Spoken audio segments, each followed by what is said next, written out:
ছাত্ৰ ছাত্ৰীসকল, আমি ইতিমধ্যে ইংৰাজে ভাৰতবৰ্ষত প্ৰৱৰ্তন কৰা বিভিন্ন নীতিৰ বিষয়ে আলোচনা কৰি আহিছোঁ আৰু এই আলোচনাৰ পৰা আমি গম পাইছোঁ যে ব্ৰিটিছসকলে যিবোৰ নীতি গ্ৰহণ কৰিছিল বা যিবোৰ পদক্ষেপ গ্ৰহণ কৰিছিল তাৰ আঁৰৰ মূল কথাটোৱে আছিল ভাৰতত সাম্ৰাজ্য বিস্তাৰ কৰি ইয়াৰ ধন সম্পদ লুণ্ঠন কৰা। আমি আগৰ ভিডিঅ'ত বক্সাৰ যুদ্ধৰ বিষয়ে আলোচনা কৰিছোঁ। তোমালোকে যিসকলে সেই বক্সাৰ যুদ্ধৰ ভিডিঅ'টো চোৱা নাই তোমালোকে ভিডিঅ'টো চাই ল'বা আৰু সেই ভিডিঅ'টো চাই তোমালোকে গম পাবা যে বক্সাৰ যুদ্ধত ইংৰাজসকল জয়ী হৈ বংগ, বিহাৰ, উৰিষ্যাৰ দেৱানী লাভ কৰে। মানে সেই অঞ্চলবোৰৰ পৰা কৰ সংগ্ৰহৰ দায়িত্ব ইংৰাজসকলে লাভ কৰে আৰু যিহেতু কৰ সংগ্ৰহৰ দায়িত্ব ব্ৰিটিছসকলে লাভ কৰে সেয়ে তেওঁলোকে ভাৰতীয়সকলক পাৰ্যমানে শোষণ কৰিবলৈ আৰম্ভ কৰিছিল। কৰ সংগ্ৰহৰ নামত তেওঁলোকে ভাৰতীয়সকলক শোষিত কৰিছিল আৰু 1770 চনত বেংগলত যি দুৰ্ভিক্ষই দেখা দিছিল আৰু এই দুৰ্ভিক্ষৰ ফলত বহুতো লোকৰ মৃত্যু হৈছিল, এই কথাই কিন্তু ব্ৰিটিছসকলক চিন্তিত কৰিছিল যে যদি খেতি কৰিবলৈ কৃষক নাথাকে, যদি এনেদৰে কৃষকসকলৰ বা ভাৰতীয়সকলৰ মৃত্যু হয় তেতিয়াহ'লে তেওঁলোকে ৰাজহ ক'ৰ পৰা পাব?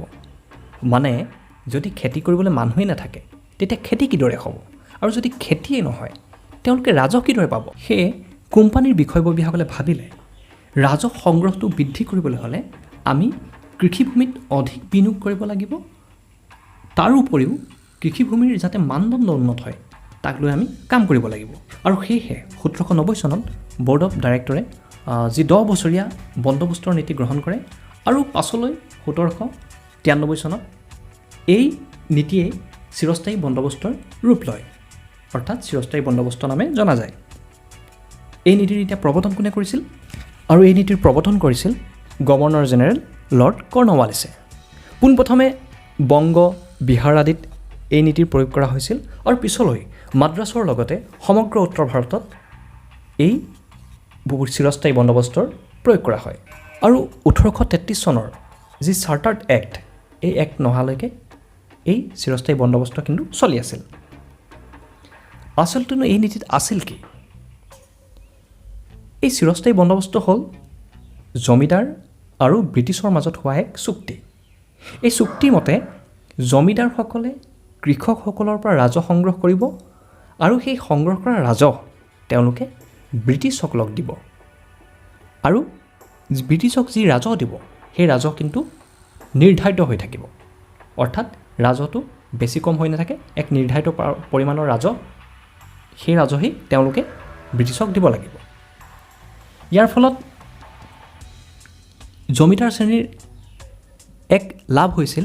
সেই লাভটো হ'ল যে ব্ৰিটিছক দিবলগীয়া ৰাজহৰ পৰিমাণ নিৰ্ধাৰিত আছিল, কিন্তু তেওঁলোকে কৃষকসকলৰ পৰা ব্ৰিটিছক দিবলগীয়া ৰাজহতকৈ অধিক ৰাজহ সংগ্ৰহ কৰিছিল। অৰ্থাৎ তেওঁলোকে কিন্তু এই নীতিৰ ফলত পাৰ্যমানে কৃষকসকলক শোষণ কৰিবলৈ চেষ্টা কৰিছিল, কাৰণ সেই নিৰ্ধাৰিত পৰিমাণৰ ৰাজহে ব্ৰিটিছক দিব লাগিব, বাকী যি লাভাংশ সেই লাভাংশ কিন্তু জমিদাৰসকলে নিজৰ পকেটত ভৰাইছিল। কিন্তু আমি জমিদাৰ শ্ৰেণীৰ সেই লাভৰ অংশলৈ চালেই নহ'ব, আমি এইটো কথাও মন কৰিব লাগিব ব্ৰিটিছসকলে যি ৰাজহৰ পৰিমাণ নিৰ্ধাৰণ কৰিছিল সেই কিন্তু ৰাজহৰ পৰিমাণেই অধিক আছিল।